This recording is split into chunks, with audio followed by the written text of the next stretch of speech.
Olá, tudo bem? Seja bem-vindo ao canal Meu Momento com Deus. Nessa ocasião, nós iremos estudar o nosso estudo guiado, a lição da Escola Sabatina. E você sabe que durante essa semana nós estamos abordando sobre o tema da segunda volta de Jesus. E esse tema está incluso dentro do tema geral, o grande conflito. Hoje nós vamos dar continuidade ao estudo da semana e eu convido você a ficar comigo até o final para não sair com pouca informação ou talvez com a informação equivocada, mas com toda a instrução correta que o Papai do Céu quer nos passar hoje, tá bom? Antes de nós nos debruçarmos em cima do nosso estudo, eu convido você a fechar seus olhos e a orar comigo. E logo em seguida a gente estudar a palavra de Deus. Vamos orar então? Senhor Deus, estás nos céus, obrigado por mais uma oportunidade que o Senhor permitiu a cada um de nós de poder estudar a Tua palavra. Que nessa ocasião Teu Santo Bom Espírito venha impressionar os nossos corações com o poder e a autoridade que essa palavra tem. Perdoa os nossos pecados, Pai. Fica conosco, se revela a nós. É isso que nós te pedimos em nome de Jesus Cristo. Amém. Pois muito bem, terça-feira, 14 de maio, o tema do nosso estudo hoje é Guilherme Miller e a Bíblia. Eu separei aqui alguns pontos, terão também alguns textos, hoje tem bastante texto para nós lermos, e serão textos, vamos dizer assim, bastante enriquecedores e também que vão nos revelar muito a respeito de como esse homem, Guilherme Miller, chegou às conclusões que ele teve na sua época. Então, o primeiro ponto que eu destaco diz assim, ó: assim como os reformadores, com a ajuda divina, redescobriram a verdade sobre a justificação somente pela fé em Cristo, Guilherme Miller foi o instrumento de Deus ao redescobrir a verdade sobre como será a volta de Cristo. Davi, por que é que nós estamos tratando sobre Guilherme Miller? Porque Guilherme Miller ele foi o precursor de um grande movimento que se espalhou pelo mundo todo sobre a pregação a respeito da segunda volta de Jesus. Na época dele, houve outras várias pessoas que também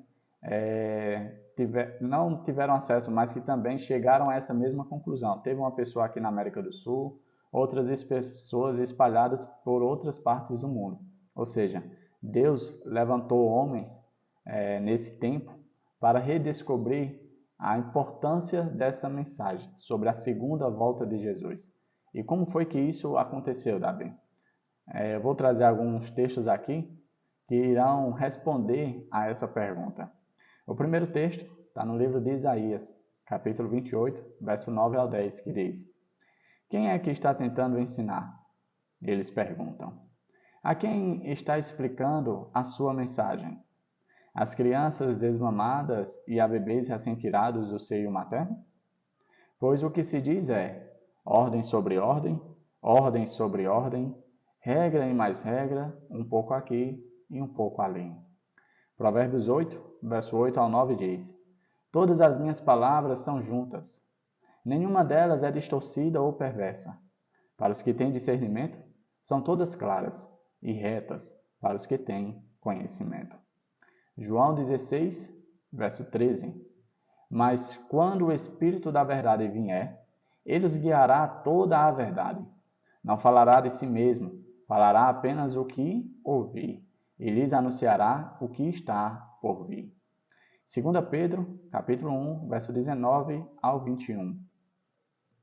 Assim, temos ainda mais firme a palavra dos profetas, e vocês farão bem se a ela prestarem atenção, como a uma candeia que brilha em lugar escuro, até que o dia clareie e a estrela da alva nasça no coração de vocês. Antes de mais nada, saibam que nenhuma profecia da Escritura provém de interpretação pessoal, pois jamais a profecia teve origem na vontade humana, mas homens falaram da parte de Deus, impelidos pelo Espírito Santo. Como foi que Guilherme Miller e outras pessoas chegaram à interpretação, ao conhecimento das verdades bíblicas? Esses textos responderam. Eles estudaram toda a Bíblia, sem desconsiderar nenhuma parte dela.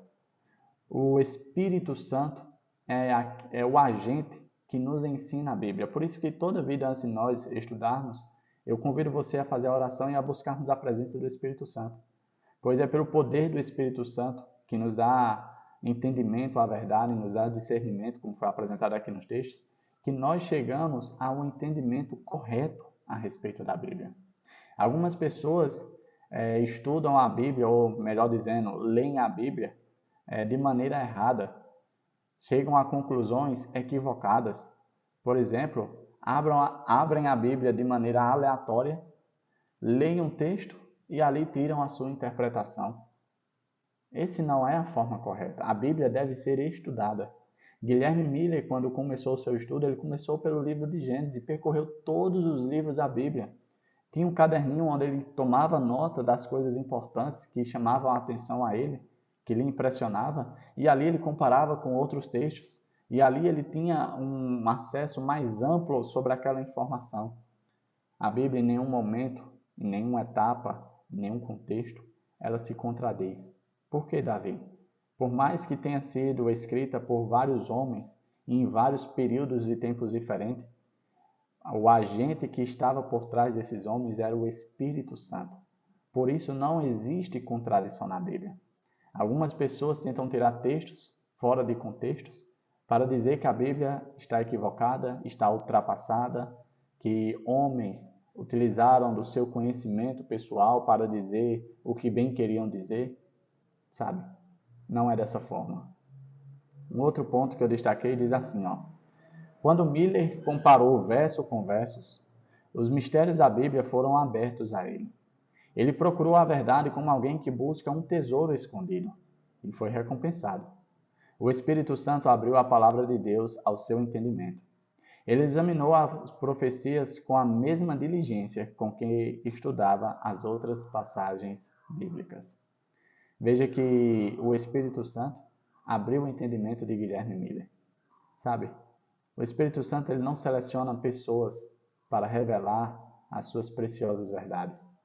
Ele se revela a todo aquele que de maneira humilde, que de maneira séria, estuda a palavra de Deus. Você quer conhecer mais a Deus? Você quer saber as verdades bíblicas? Estude a Bíblia, peça a presença do Espírito Santo. De maneira sincera, peça a Ele um entendimento para que você não possa ser nem guiado, nem enganado por falsos mestres. A Bíblia até chama a atenção para mim e para você, dizendo que nos últimos dias iriam se levantar falsos mestres. E o que um falso mestre faz?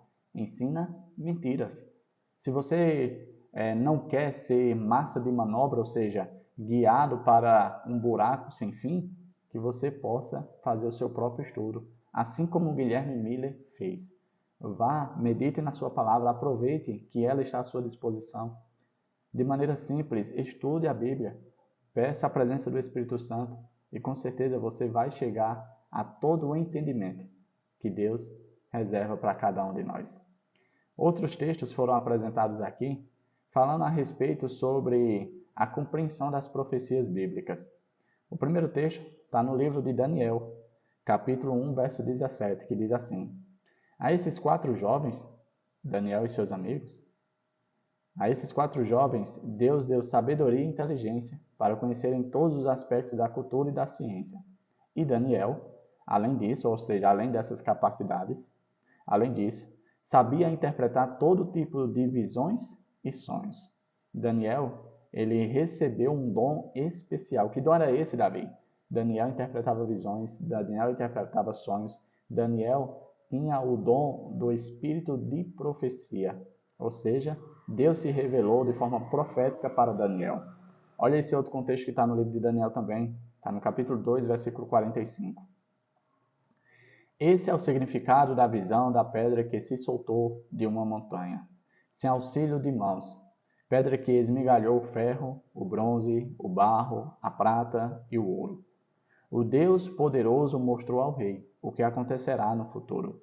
O sonho é verdadeiro e a interpretação é fiel. Ou seja, aqui nós vemos Daniel fazendo uso do dom que Deus deu para ele. Esse dom Deus pode dar aos seus filhos também nos dias de hoje.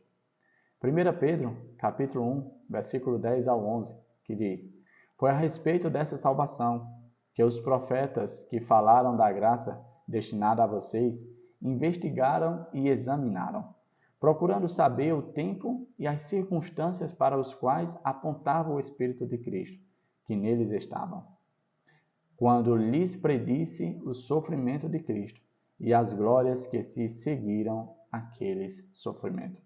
No capítulo 53 de Isaías, fala como o Messias iria vir e o que ele iria passar.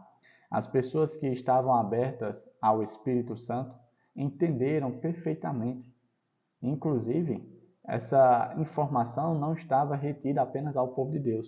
Porque, para você ter ideia, os homens que foram até a manjedoura saudar Jesus foram homens tidos como pagãos, que vinham do Oriente, homens que não faziam parte da nação de Israel, ou seja, não eram judeus. E mesmo assim, Deus guiou esses homens a toda a verdade.